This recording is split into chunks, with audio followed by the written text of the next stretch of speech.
بلا تاخیر دعوت دیتا ہوں اپنے معزز مہمان فضیلت الشیخ پروفیسر عبید الرحمن محسن صاحب کو کہ وہ ہمیں نصیحت فرمائیں۔ الحمدللہ رب العالمین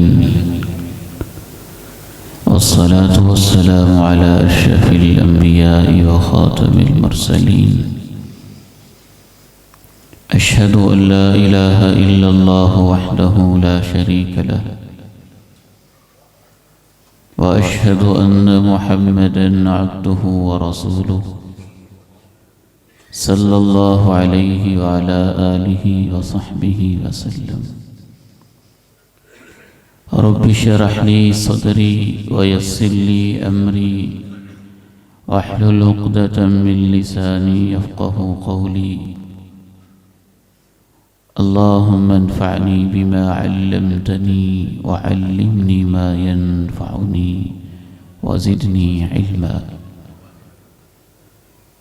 أما بعد فأعوذ بالله السميع العليم من الشيطان الرجيم من همزه ونفخه ونفثه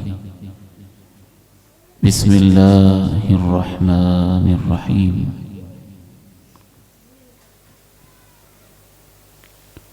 أفرأيت من اتخذ إلهه هواه وأضله الله على علم وختم على سمعه وقلبه وجعل على بصره غشاوة فمن يهديه من بعد الله أفلا تذكرون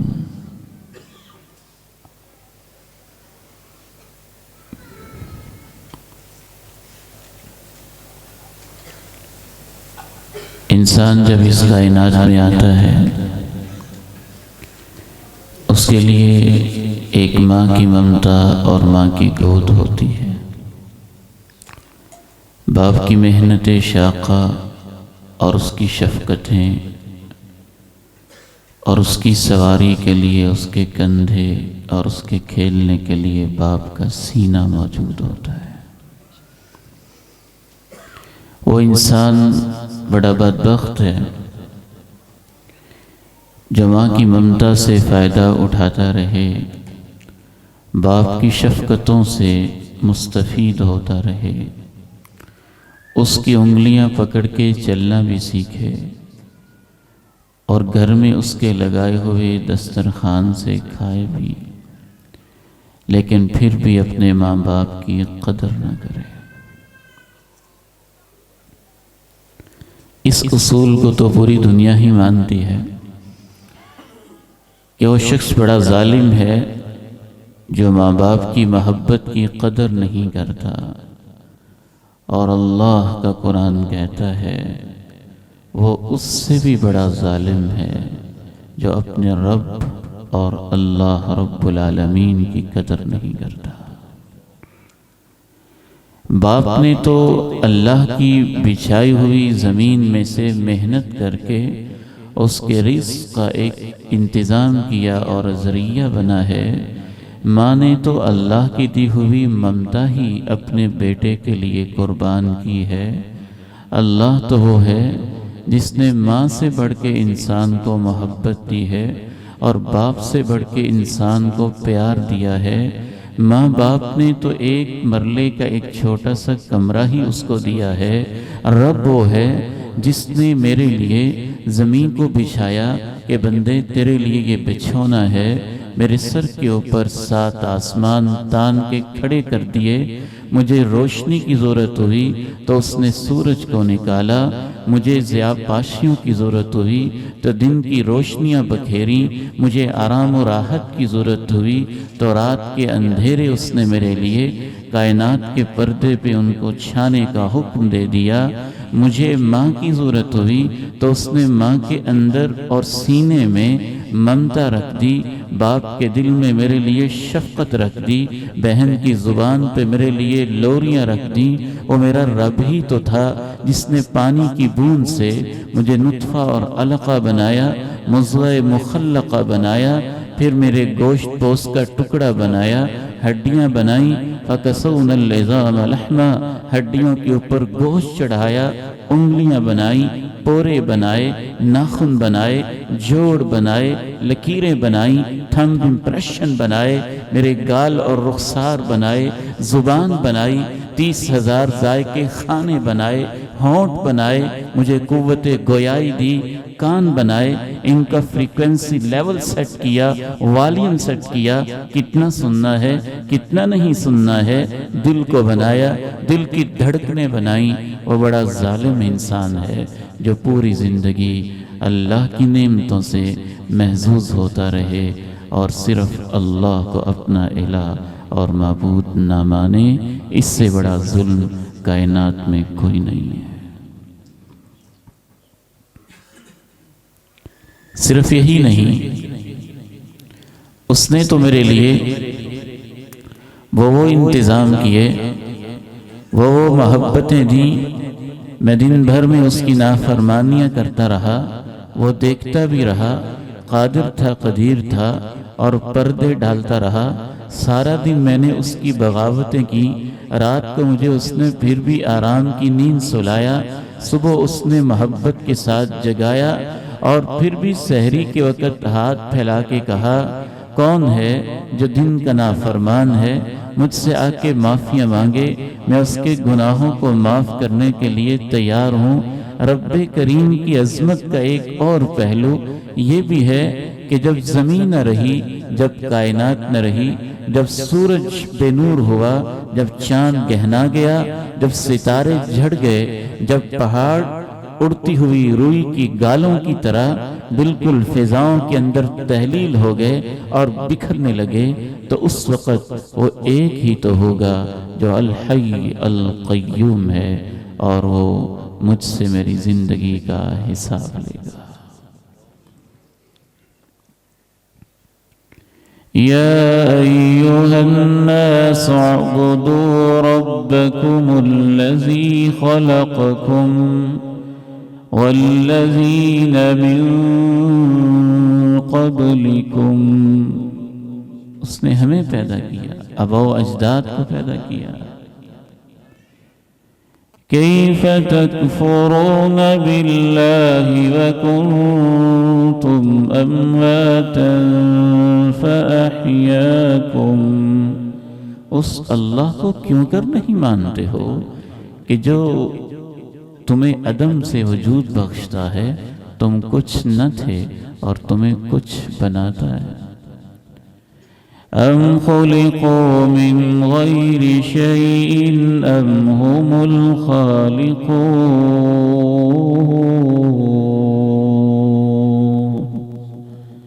کیا تم بغیر خالق کے بن گئے ہو؟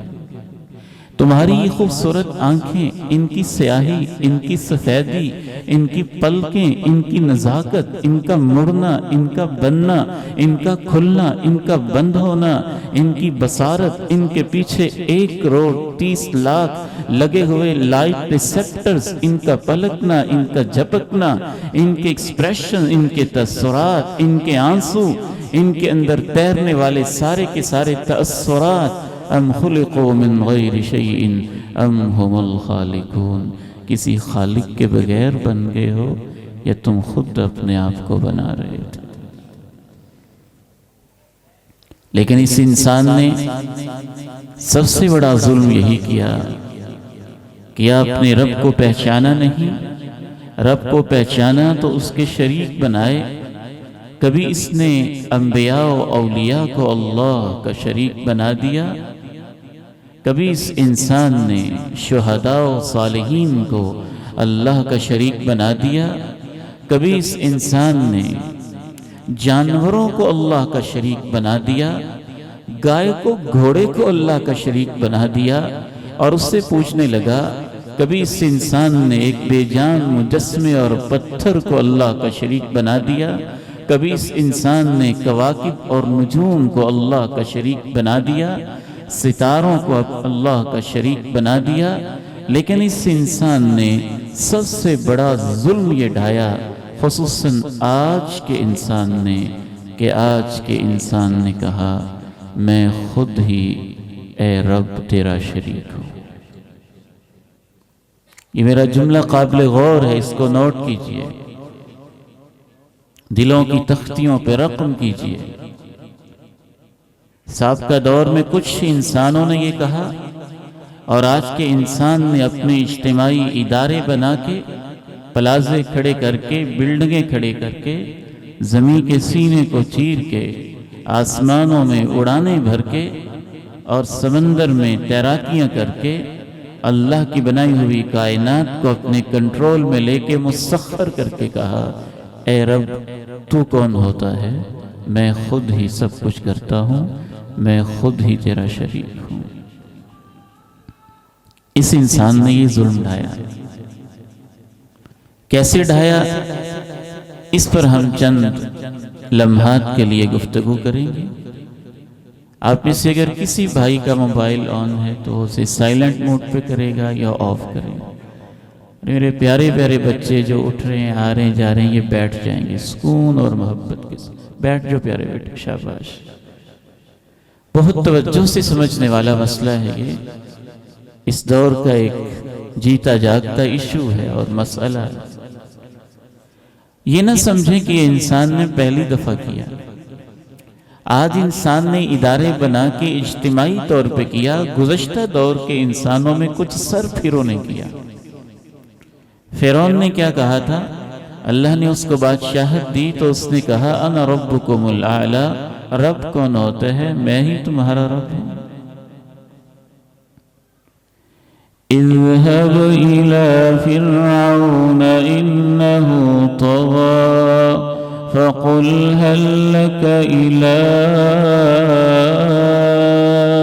أن تزكى وأهديك إلى ربك فتخشى فأراه الآية الكبرى فكذب وعصى ثم أدبر يسعى فحشر فنادى فقال أنا ربكم الأعلى فأخذه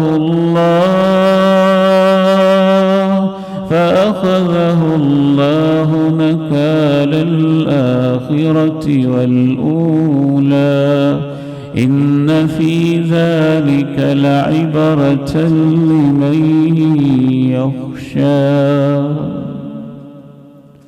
اے موسیٰ، فرعون کے پاس جاؤ، وہ اپنی اوقات سے آگے بڑھ رہا ہے، اسے کہو میرے پاس تمہارے لیے ایک پروگرام ہے۔ یہ نہیں کہا کہ سیدھے ہو جاؤ، ایسے ہو جاؤ، کتنی نرمی سے بات کی۔ ہل لک الی ان تزکی، میرے پاس ایک پروگرام ہے آپ کے لیے۔ اے بادشاہ، کیا آپ چاہتے ہیں کہ آپ اس پروگرام کو قبول کریں، آپ پاکیزہ ہو جائیں، کردار بھی بلند ہو جائے اور آپ کو ترقی بھی ملے، نشو و نما، ارتقاء ملے، اور میں تمہیں رب کا راستہ دکھاؤں جو حقیقی رب ہے، اور تمہارے دل میں پھر اس کی عظمت آ جائے۔ اور دیکھو، میں اپنی طرف سے دعویٰ نہیں کر رہا، اس نے مجھے اپنی ربوبیت کی نشانیاں بھی دی ہیں۔ یوں ہاتھ کیا، روشنی نمودار ہوئی، خوبصورت بڑی نشانیاں دکھائی۔ اس نے کہا تو جھوٹا ہے، تجھے نہیں مانتا، میں تیری بات کیسے مان سکتا ہوں؟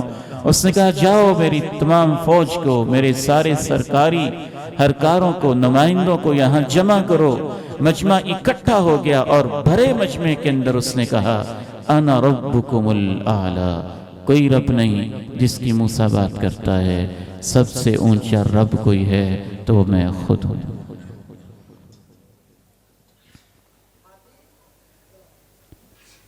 نمرود نے بھی یہی کام کیا۔ جناب ابراہیم سے باقاعدہ اس کے اوپر ڈیبیٹ ہوا، اس کا مناظرہ ہوا۔ جناب ابراہیم کہتے ہیں میرا رب زندگی اور موت دیتا ہے، اس نے کہا میں بھی زندگی اور موت دیتا ہوں۔ قارون نے بھی یہی کیا، اس کے پاس دولت تھی، اس نے کہا انما اوتیتہ علی علم عندی، سب میری صلاحیتیں ہیں، اس وجہ سے میرے پاس یہ سب کچھ ہے۔ ایک جاگیردار انسان تھا، اس نے بھی یہی کام کیا۔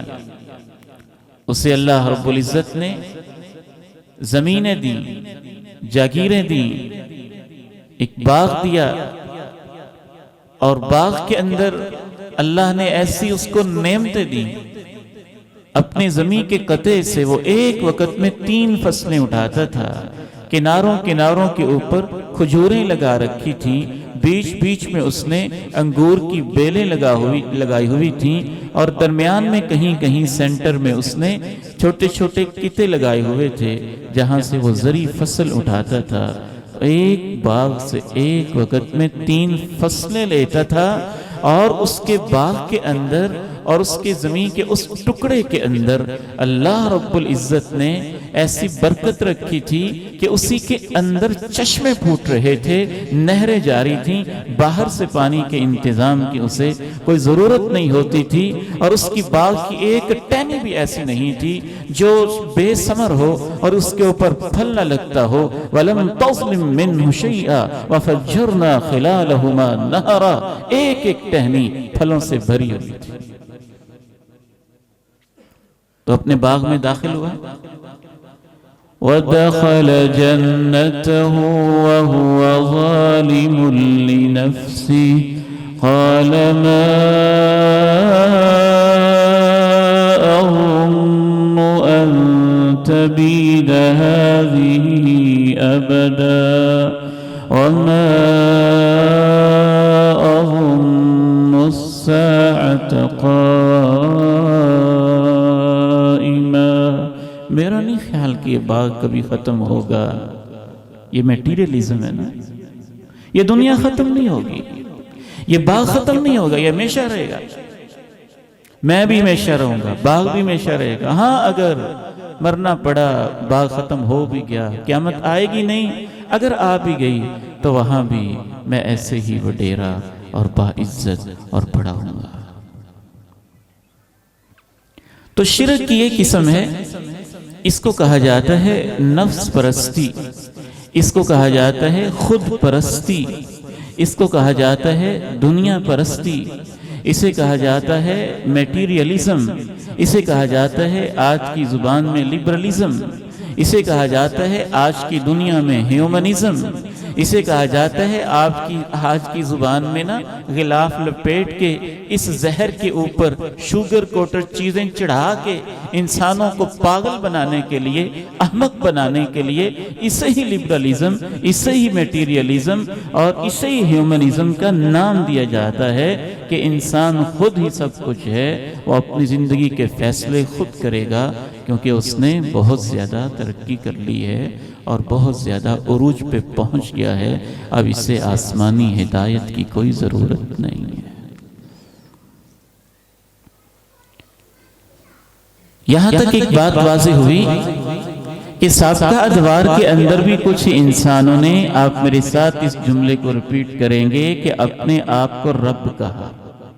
سابقہ دور میں چند سر پھرے انسان، زیادہ نہیں تھے، چند سر پھرے تھے، جن کے پاس سرمایہ تھا، جن کے پاس دولت تھی، جن کے پاس جگیر تھی، جن کے پاس بادشاہت تھی۔ یہ 4 قسم کے لوگ تھے جنہوں نے ربوبیت کا دعویٰ کر دیا باقاعدہ طور پہ کہ ہم خود ہی سب کچھ ہیں، کوئی رب نہیں ہے، کوئی کچھ نہیں ہے، ہم خود ہی سارا کچھ مینج کرتے ہیں، دنیا ایسے رہے گی، اگر قیامت آئے گی نہیں، آ بھی گئی تو وہاں بھی ہم ایسے ہی وڈیرے ہو کے رہیں گے۔ تو یہ شرک ہے قرآن مجید کی روح سے، نفس پرستی کا شرک ہے، خود پرستی کا شرک ہے، دنیا پرستی کا شرک ہے، مادہ پرستی کا شرک ہے، جس کو آج کے اس انسان نے یوں غلاف لپیٹ کے ایک فلسفہ بنا کے انسانوں کی عقلوں پہ پردہ ڈالنے کے لیے ہیومنزم کا اور لبرلزم کا نام دے رکھا ہے۔ قرآن مجید اس بارے میں کیا کہتا ہے، یہ آپ نے آخری چند منٹ میں سمجھنا ہے اور خوب غور و فکر کر کے سمجھنا ہے۔ بھائی جان آپ کی توجہ چاہیے، اللہ آپ کو برکت دے، سلامت رکھے۔ سب سے پہلے اوپر تشریف لیں، سب سے پہلی بات قرآن مجید اس بارے میں یہ کہتا ہے کہ یہ انسان جو اتنا بڑا دعویٰ کر رہا ہے کہ میں نے خود ہی سب کچھ کیا ہے اور میں خود ہی اس کائنات کا مالک ہوں اور میری مرضی چلے گی، جیسے میں چاہوں گا وہ چلے گا۔ اللہ رب العزت اس سے ایک سوال کرتے ہیں، هل أتى على الإنسان حين من الدهر لم يكن شيئا مذكورا إنا خلقنا الإنسان من نطفة أمشاج نبتليه فجعلناه سميعا بصيرا إنا هديناه السبيل إما شاكرا وإما كفورا إنا هديناه السبيل إما شاكرا وإما كفورا۔ کیا انسان پہ وہ وقت نہیں تھا کہ یہ تو کچھ بھی نہیں تھا؟ ایک لبرل سے یہ سوال ہے، ایک نفس پرست سے یہ سوال ہے، ایک ایتھیسٹ اور ملحد سے یہ سوال ہے، ایک سوشلسٹ اور کمیونسٹ سے یہ سوال ہے، آج کے ایک ماڈرنسٹ سے یہ سوال ہے، آج کے ایک سر پھرے اور خود سر انسان سے رب کا قرآن چیلنجنگ سوال کرتا ہے، کیا تیرے اوپر وہ وقت نہیں تھا کہ تیرا تو نام و نشان تک نہ تھا، تذکرہ تک نہ تھا، کائنات کے پردوں میں ذرہ تک نہ تھا، تیرا وجود تک نہ تھا؟ پھر وہ کون تھا جس نے کائنات کے پردوں سے پانی کی ایک بوند کو جمع کر کے اس کو سیل بنایا، ایگ بنایا، زائگوٹ بنایا؟ وہ کون تھا اس نے پانی کی بوند کو تخلیق کیا؟ وہ کون تھا اس نے اس کو رحم مادر میں پہنچنے کے راستے بتائے؟ وہ کون تھا اس نے رحم مادر کے اندر تیرے لیے اور تیری زندگی کے لیے جو ٹیمپریچر چاہیے تھا وہ رکھا؟ اگر کم ہوتا تو تب بھی مرتا، زیادہ ہوتا تو تب بھی مرتا۔ پھر وہ کون تھا جس نے تیری ماں کے پردے کے اندر تین اندھیروں کے اندر اس ایک نطفہ امشاج کو، نطفہ مہین کو، مائع مہین کو، بے وقت پانی کو، چونٹی سے جو لاکھوں گنا چھوٹا تھا، اس کو جوڑ کے بنا کے 9 ماہ کے اندر تجھے پیدا کیا؟ تجھے شرم آنی چاہیے جو پانی کے نطفے سے تجھے یہ خوبصورت شکل دینے والا ہے، آج تو اس کو اپنی زندگی سے بے دخل کرنا چاہتا ہے۔ وَضَرَبَ لَنَا مَثَلًا وَنَسِيَ خَلْقًا قَالَ مَنْ يُحْيِي الْعِظَامَ وَهِيَ رَمِيمٌ قُلْ يُحْيِيهَا الَّذِي أَنشَأَهَا أَوَّلَ مَرَّةٍ وَهُوَ بِكُلِّ خَلْقٍ عَلِيمٌ۔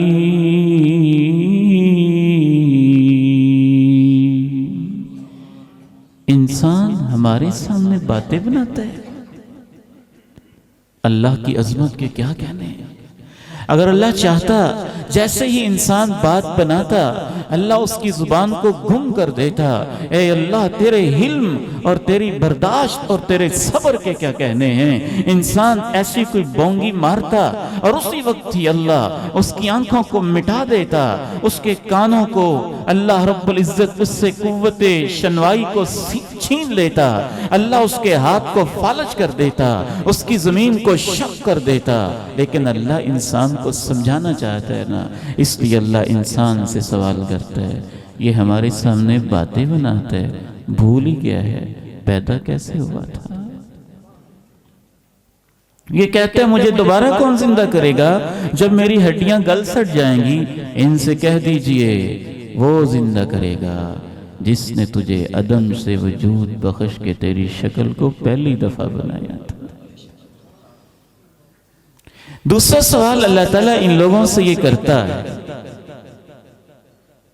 شرک کی جو قسم میں عرض کر رہا ہوں اسے کیا کہتے ہیں آج کے دور میں؟ لبرلزم۔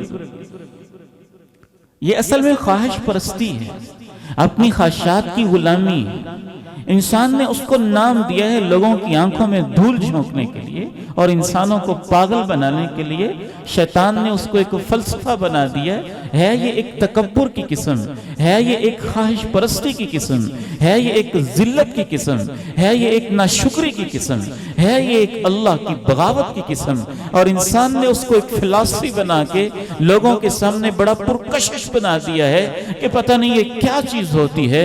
اور میں تو حیران ہوتا ہوں کہ آپ کی کراچی کی گلیوں کے اندر چند حیا باختہ عورتیں نکل کے جب یہ کہتی ہیں میرا جسم میری مرضی، تو وہ بد نصیب عورتیں اللہ کی زمین پہ رہتے ہوئے اپنے رب کے ساتھ یہی بغاوت کر رہی ہوتی ہیں اور شرک کی اسی قسم کے اوپر عمل پیرا ہو رہی ہوتی ہیں۔ ایک نوجوان بیٹے کو جب ہم سمجھاتے ہیں بیٹا یہ فیس بک، یہ واٹس ایپ، یہ یوٹیوب، یہ ٹک ٹاک، اس کے اوپر بھی اپنی مرضیاں نہیں اپنے رب کی مرضیاں چلاؤ، تو وہ جواب دیتا ہے میرا جسم میری مرضی، میرا موبائل میری مرضی، میرا پیکج میری مرضی، میری خواہش میری مرضی، میرا دل میری مرضی، میری امیدیں میری مرضی، میرا پلان میری مرضی۔ رب کا قرآن اس سے کہتا ہے تجھے یہ کہتے ہوئے شرم نہیں آتی ہے اس رب کی مرضیاں کہاں گئیں جس نے پانی کی بوند پہ تیری خوبصورت شکل بنائی تھی۔ دوسرا سوال قرآن یہ کرتا ہے وَمَن نُعَمِّرْهُ نُنَكِّسْهُ فِي الْخَلْقِ أَفَلَا يَعْقِلُونَ۔ تیری مرضی، تیری جوانیاں تیری مرضی سے آتی ہیں، پھر تیری جوانی کے اوپر زوال تیری مرضی سے آتا ہے، پھر بڑھاپا تیری مرضی سے آتا ہے۔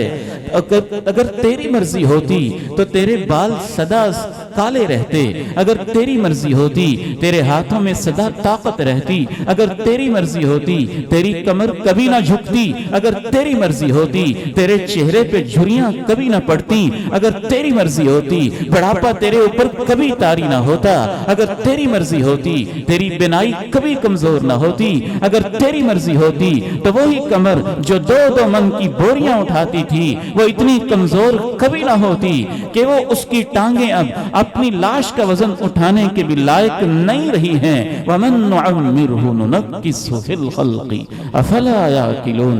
ہم لمبی عمر دے کے تمہیں زوال کی طرف لے جاتے ہیں، پٹک کے رکھ دیتے ہیں، تم اس کے باوجود ہوش کیوں نہیں کرتے ہو؟ 90 سال کے بزرگوں سے پوچھیں میرا جسم میری مرضی کیا ہوتی ہے؟ 80 سال کے بابوں سے پوچھیں یہ مرضی کیا ہوتی ہے؟ ہسپتال کے مریضوں سے پوچھیں یہ تمہاری مرضیاں کیا ہوتی ہیں؟ آئی سی یو کے اندر لیٹے ہوئے موت کے انتظار میں سس والے اور ایڑیاں رگڑنے والے مریضوں سے پوچھیں انسان کی مرضیاں کیا ہوتی ہیں؟ شرم آنی چاہیے اس کمزور انسان کو اتنے عظیم رب کے سامنے کہتے ہوئے کہ میرا جسم میری مرضی۔ یہ انسان شرک کرتا ہے، کفر کرتا ہے، بغاوت کرتا ہے، اپنی خواہشوں کا غلام بنتا ہے۔ تیسرا سوال اللہ تعالیٰ اس انسان سے یہ کرتے ہیں جو اپنے آپ کو بڑا لبرل سمجھتے ہیں نا، اس کو ہم نے قرآن جس کو کہتے ہیں نا کہ یہ پاگل پن ہے، قرآن جس کو کہتا ہے یہ حماقت ہے، قرآن جس کو کہتا ہے یہ جانور ہیں۔ اور آج ماشاءاللہ پنجابی میں بڑی پیاری گفتگو ہو رہی تھی، مجھے ایک پنجابی کا لفظ بول کے بڑا مزہ آئے گا۔ قرآن جس کو کہتا ہے نا یہ ڈنگر ہیں، ان کو ہم کہتے ہیں بڑا لبرل بندہ ہے جی، بڑا ترقی پسند ہے۔ قرآن کہتا ہے لبرل نہیں ہے، یہ ڈنگر ہے، ڈنگر، جانور۔ کیوں کہتا ہے جانور؟ اگر رب نے نہ کہا ہوتا ہم کبھی نہ کہتے، اس لیے کہتے ہیں قرآن مجید، بلکہ قرآن تو کہتے ہیں جانوروں سے بدتر ہے، یہ چوپایوں سے زیادہ بھٹکا ہوا ہے۔ تم نے اپنے گھر کے اندر کوئی بھیڑ رکھی ہو، بکری رکھی ہو، گائے رکھی ہو، بھینس رکھی ہو، بیل رکھا ہو، کوئی جانور رکھا ہو، چھپایا رکھا ہو، چلے نہ رکھا ہو، تم نے عید قربان پہ ہی خریدا ہو، چلے عید قربان پہ نہ خریدا ہو، اس لبرل نے کبھی اس کو چند ٹکے اور پیسے دے کے اللہ کی اس مخلوق کو خریدا ہو، تو وہ اس سے کیا توقع رکھتا ہے؟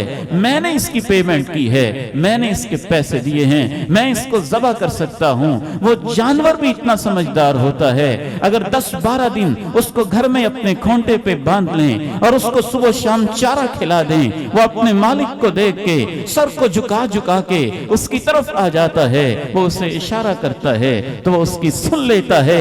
بدبخت ہے وہ انسان جو اللہ کی زمین پہ رہتا رہا، ہوائیں اس نے دی، وہ ٹنو ٹن اپنے پھیپھڑے میں لے جاتا رہا، زمین کو اس نے بچھایا، وہ اس کے اوپر اپنی کوٹھیاں بلڈنگیں بناتا رہا، آسمان کی چھت کو اس نے تانا، وہ اس کے نیچے زندگی بسر کرتا رہا، سورج کے کمکمے کو اس نے نکالا، وہ اس کی روشنیوں سے محظوظ ہوتا رہا، چاند کی نور اس نے بھیجے اور اس نور سے مستفید ہوتا رہا۔ اللہ کے دیے ہوئے وجود کو اللہ کی زمین پہ، اللہ کی چھت کے نیچے پوری زندگی گزارنے کے بعد بھی جو کہتا ہے رب کون ہوتا ہے؟ اللہ کا قرآن کہتا ہے یہ اللہ کی مخلوق ایسی ہے جو جانوروں سے بدتر ہے، کیونکہ اس نے اپنے مالک کو پہچانا نہیں ہے۔ أَمْ تَحْسَبُ أَنَّ أَكْثَرَهُمْ يَسْمَعُونَ أَوْ يَعْقِلُونَ إِنْ هُمْ إِلَّا كَالْأَنْعَامِ بَلْ هُمْ أَضَلُّ سَبِيلًا۔ کیا سمجھتے ہیں آپ کہ ان میں کوئی عقل اور شعور ہے؟ نہیں، یہ بے عقل لوگ ہیں، یہ جانوروں کی طرح، چوپایوں کی طرح، بلکہ ان سے بھی زیادہ بھٹکے ہوئے لوگ ہیں۔ چوتھی بات اللہ ان لوگوں سے کہتا ہے، ان سے ایک سوال کرتا ہے، اور یہ بڑا اہم سوال ہے۔ انسان کی عقل پہ جو پردے پڑے ہوئے ہیں ان کو اتارنے کے لیے، اور دلوں پہ اس دور میں جو زنگ لگ گئے ہیں ان کو کھولنے کے لیے اور کھرچنے کے لیے اللہ کے قرآن کا یہ ایک سوال بھی کافی ہے۔ چوتھا سوال ان مشرکوں سے یہ کرتا ہے، یہ لبرل نہیں، قرآن کی اصطلاح سے یہ مشرک ہے، یہ شرک کرنے والے لوگ ہیں، اور شاید یہ ان لوگوں سے بھی بدتر مشرک ہیں کہ انہوں نے تو اولیاء اللہ کو شریک بنایا تھا کہ یہ اللہ تک پہنچا دیں گے۔ اس دور کے انسانوں نے بتوں کو شریک بنایا، مقصد تھا کہ یہ اللہ تک ہمیں پہنچا دیں گے۔ یہ ان سے بڑا باغی ہے، یہ ان سے بڑا بدبخت ہے، یہ ان سے بڑا مشرک ہے کہ اس نے اپنے آپ کو اللہ کے مقابلے میں کھڑا کر دیا۔ چوتھا سوال اللہ تعالیٰ یہ کرتے ہیں، تم آزاد ہو؟ 21ویں صدی کے لوگوں، اللہ کے قرآن کو اگر میں اپنے الفاظ میں ڈھالوں تو یوں کہوں گا، ایوانوں میں بیٹھنے والوں اور UN کے فورموں پہ بیٹھنے والوں اور انٹرنیشنل لا بنا کے LGBT کو متعارف کروانے والوں اور نکاح کے ادارے کو کمرشل کہنے والوں اور دین کو طرح طرح کے دشنام دینے والوں، تمسخر استہزاء کا نشانہ بنانے والوں، تم نے یہ سمجھا ہے زمین کے سینے کو چیر کے، فضاؤں میں اڑانے بھر کے، میری کائنات کو مسخر کر کے اور موبائل کی دنیا کو دریافت کر کے کہ ہم آزاد ہو گئے ہیں۔ اچھا، تم اگر اتنے ہی آزاد ہو تو جس وقت تمہاری ماں تمہاری آنکھوں کے سامنے مرتی ہے اور تمہارا باپ تمہارے دیکھتے ہی دیکھتے دنیا سے جاتا ہے اور تمہارا جگری دوست اور بچپن کا یار تمہارے دیکھتے ہی دیکھتے الوداع ہو رہا ہوتا ہے، اور تمہیں محبت اور پیار دینے والی تمہاری بہن تمہیں جدائی کا غم دے کے جا رہی ہوتی ہے، اگر تم اتنے ہی آزاد ہو، تم دیکھ رہے ہوتے ہو تمہاری سائنس، تمہاری ٹیکنالوجی، تمہاری میڈیکل کی ریسرچ، سب کچھ تمہارے پاس موجود ہوتا ہے، تمہارے اوزار، تمہاری تحقیقات، تمہارے دسترس تمہارے ہاتھ میں ہوتی ہیں، اور یہ منظر تمہاری آنکھوں کے سامنے ہوتا ہے، ڈاکٹروں کی ٹیم کھڑی ہوتی ہے، بیٹا ڈاکٹر کھڑا ہوتا ہے اور بیٹی بھی ڈاکٹر سامنے کھڑی ہوتی ہے، اور جان نکلنے لگتی ہے، روح، اللہ کا حکم آتا ہے، جس نے اس کو زندگی دی تھی اب اس کا فیصلہ آ جاتا ہے کہ اس کی روح کو واپس لے آؤ۔ تمہیں دکھائی نہیں دے رہا ہوتا، اور پھر میری مرضی کا وقت آتا ہے، میں روح کو نکالنے لگتا ہوں، پھر تمہارے اس پیارے کی روح پاؤں سے نکلتی ہے، پنڈلی سے نکلتی ہے، رانوں سے نکلتی ہے، چھاتی سے نکلتی ہے، یہاں تک پہنچ کے کچھ دیر کے لیے رک جاتی ہے، اور تم بے بسی کا منظر دیکھ رہے ہوتے ہو۔ اگر تم اتنے ہی آزاد ہو تو اس کو نہ جانے دیا کرو اور روح کو رکھ لیا کرو۔ فلولا اذا بلغت الحلقوم وانتم حينئذ تنظرون ونحن اقرب اليه منكم ولكن لا تبصرون فلولا إن كنتم غير مدينين ترجعونها إن كنتم صادقين۔ تم ایسے کیوں نہیں کرتے؟ اگر تم کسی کے محکوم نہیں ہو، اگر تم اس بات کو نہیں مانتے ہو کہ تمہارے اعمال کا بدلہ دیا جائے گا، میں تمہارا رب تمہیں چیلنج کر کے کہتا ہوں، پھر تم ایسے کیوں نہیں کرتے کہ جب روح نکلتے ہوئے حلق تک پہنچنے لگتی ہے اور تم سب یہ منظر دیکھ رہے ہوتے ہو، اگر تمہارے اوپر کوئی حاکم اور فرما رب کریم جیسی ہستی نہیں ہے، تم اس کو واپس لا کے رکھ لیا کرو اگر تم اپنے آزادی کے اس دعوے میں سچے ہو۔ پانچویں بات، ان مشرکین سے، یعنی لبرل مشرک، جدید دور کا مشرک، عصر حاضر کا مشرک، عصر حاضر کا نجس اور پلید انسان، شرک کی نجاست کے اندر ڈوبا ہوا، جس کو دنیا نے جس گندگی کو خوشنما بنا دیا اور ساری دنیا ادھر دوڑنے لگی اور ساری دنیا اس پاگل پن کے اندر مبتلا ہو گئی کہ ہم اپنی مرضیاں کریں گے۔ اللہ کا قرآن ان سے یہ کہتا ہے، تم پہلے ہی ایسے نہیں ہو، تم سے پہلے بھی اپنی مرضیوں والے آئے تھے، تم سے پہلے بھی اپنی مرضیوں والے آئے تھے۔ ان کے انجام پہ تو غور کر لو کہ ان کا حشر کیا ہوا تھا، تم کیا کر لو گے؟ فرعون نے کہا تھا نا، میں تمہارا رب ہوں، اور وہ رب جب ڈوب رہا تھا، ظالم اپنے آپ کو رب کہنے والا، اور غوطے کھا رہا تھا اور پانی کے اندر ڈبکیاں لے رہا تھا، اس وقت اسے بھی نظر آ گیا تھا کہ حقیقی رب کون ہے۔ نمرود کا بھی یہی دعویٰ تھا، تم کس وادی اور بھول بھلائیوں کے اندر گم ہو، نمرود بھی یہی کہتا تھا، اور کیسے اس کے ایسی بیماری کے اندر میں نے مبتلا کر دیا تھا کہ اس کے دماغ میں ایسی ایک بیماری لاحق ہوتی ہے، ایسا ایک ٹیومر سا بنتا ہے، ایسا مرض بنتا ہے کہ اپنے ہی خادموں اور نوکروں سے کہتا ہے میرے سر کے اوپر جوتے مارو۔ جب اس کو جوتے مارتے ہیں تو تب اس کو سکون ملتا ہے۔ اس نے بھی ربوبیت کا ہی دعویٰ کیا تھا۔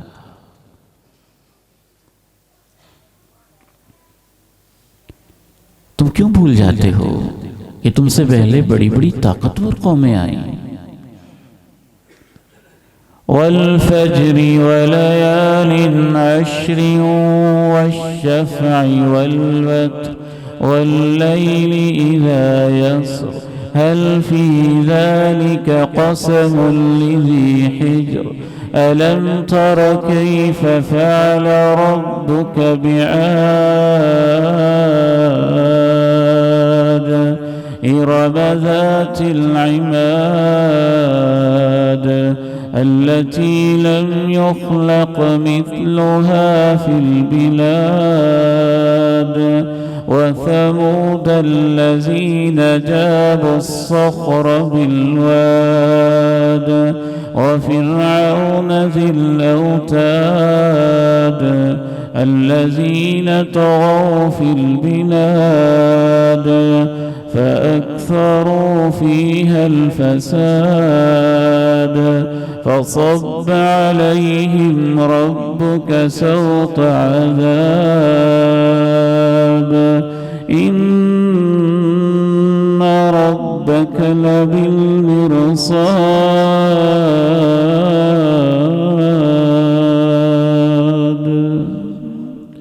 قسم ہے فجر کی، قسم ہے 10 راتوں کی، جفت کی اور تاک کی. اس میں عقل مندوں کے لیے ایک عظیم قسم ہے کہ تم نے دیکھا نہیں ہے کہ عادیوں کے ساتھ کیا ہوا تھا. وہ لمبے لمبے قدوں والے تھے، بڑی طاقتوں والے تھے. ہواؤں کے جھکڑ چلے، ان کی لاشیں گری، ماں بیٹی سے، بیٹا باپ سے ٹکرایا، سر علیحدہ دھڑ علیحدہ، جیسے درخت کو اکھاڑ کے رکھا جاتا ہے. ان کی لاشوں کو اللہ نے ایسے گرا دیا. ایک معمولی ہوا کا تم مقابلہ نہیں کر سکتے ہو، اور تم کہتے ہو کہ میرا جسم میری مرضی.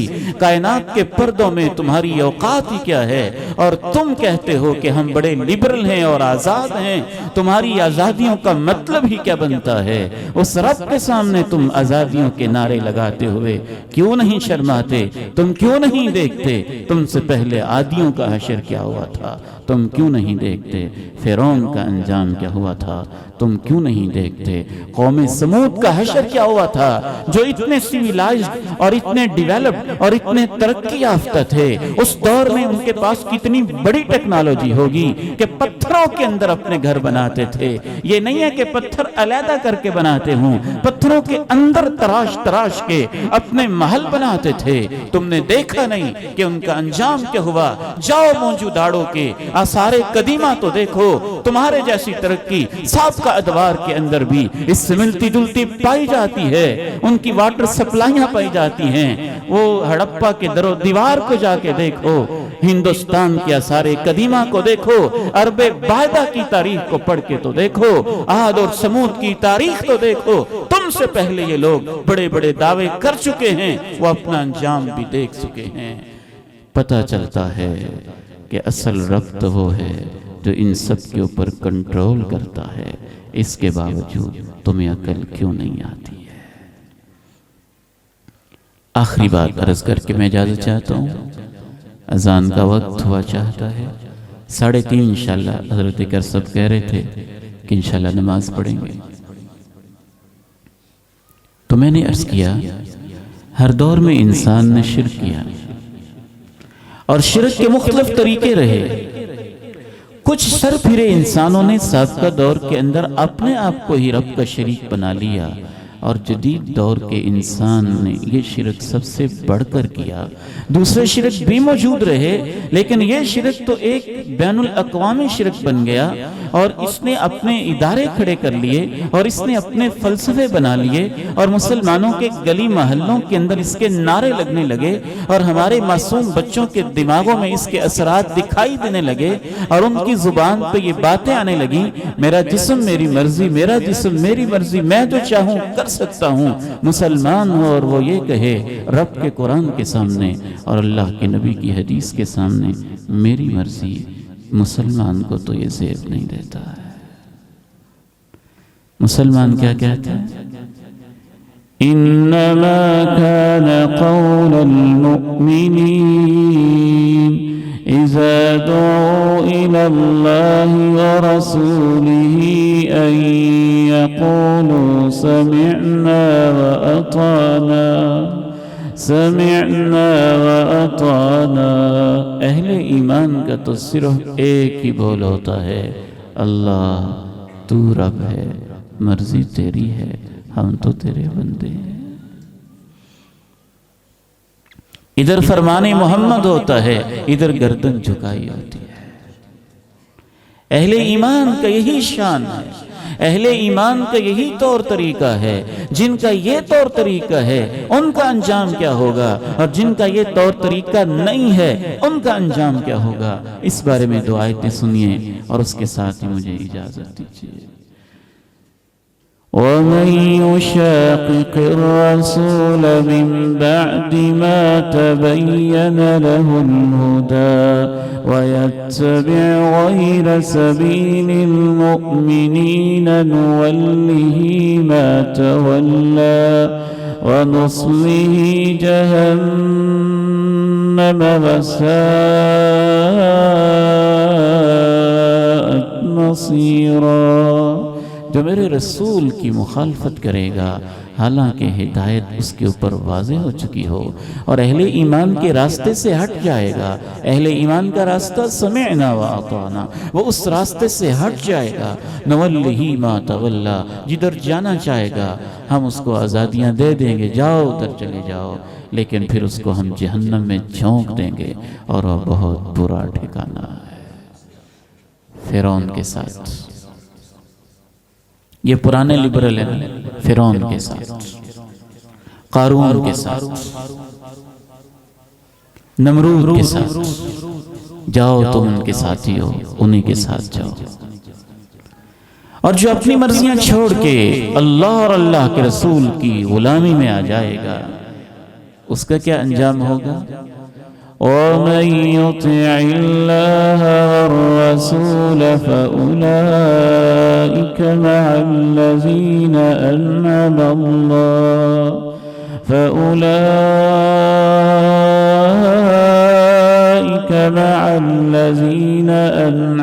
اللَّهُ عَلَيْهِمْ مِنَ النَّبِيِّينَ وَالصِّدِّيقِينَ وَالشُّهَدَاءِ وَالصَّالِحِينَ وَحَسُنَ أُولَئِكَ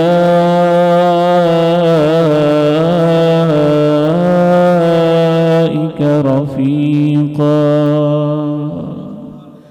اللہ ہماری مرضیاں ختم، تیری مانیں گے، تیرے رسول کی مانیں گے۔ اللہ کہتے ہیں آجا تجھے ساتھ بھی میں قیامت کے دن نبیوں کا دوں گا، صدیقین کا دوں گا، شہداء کا دوں گا، اولیاء اللہ اور صالحین کا دوں گا۔ جنت تو جنت ہی ہے، اللہ کہتے ہیں وَحَسُنَ أُولَئِكَ رَفِيقًا، ان کے ساتھ کی بھی کیا اشارہ، ان کی رفاقت اور ان کی ہمسائی کے بھی کیا کیا ہے۔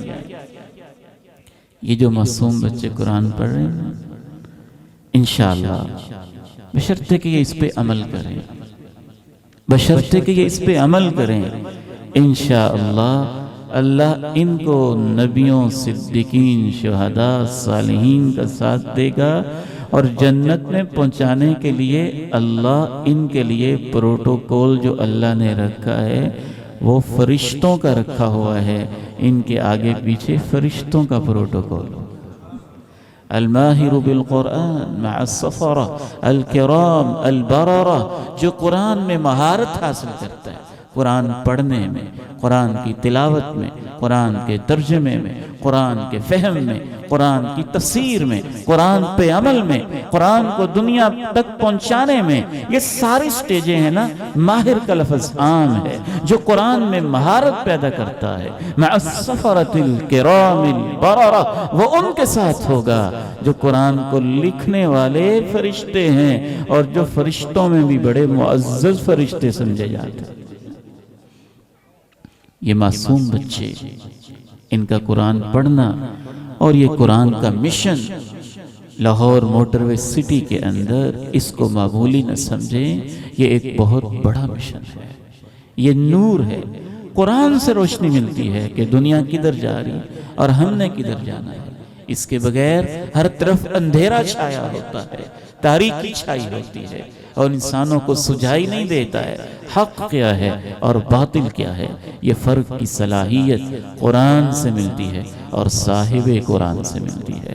اللہ تعالیٰ سے دعا ہے جو ہمارے پیارے بھائی اس ادارے کی خدمت کر رہے ہیں، پڑھا رہے ہیں، ان کو بھی اللہ اجر عظیم نصیب فرمائے۔ جو ان کے دست و بازو ہیں ان کو بھی اللہ بے پناہ اجر نصیب فرمائے۔ جو بچے یہاں پڑھ رہے ہیں انہیں بھی اللہ تعالی اجر جزیل عطا فرمائے، اور جن لوگوں نے یہ جگہ وقف کی، اس کو ڈیولپ کیا، اس کو تعمیر کیا، انہیں بھی اللہ تعالیٰ اس جگہ کو ان کے لیے صدقہ جاریہ بنا دے۔ وآخر دعوانا ان الحمد للہ رب العالمین۔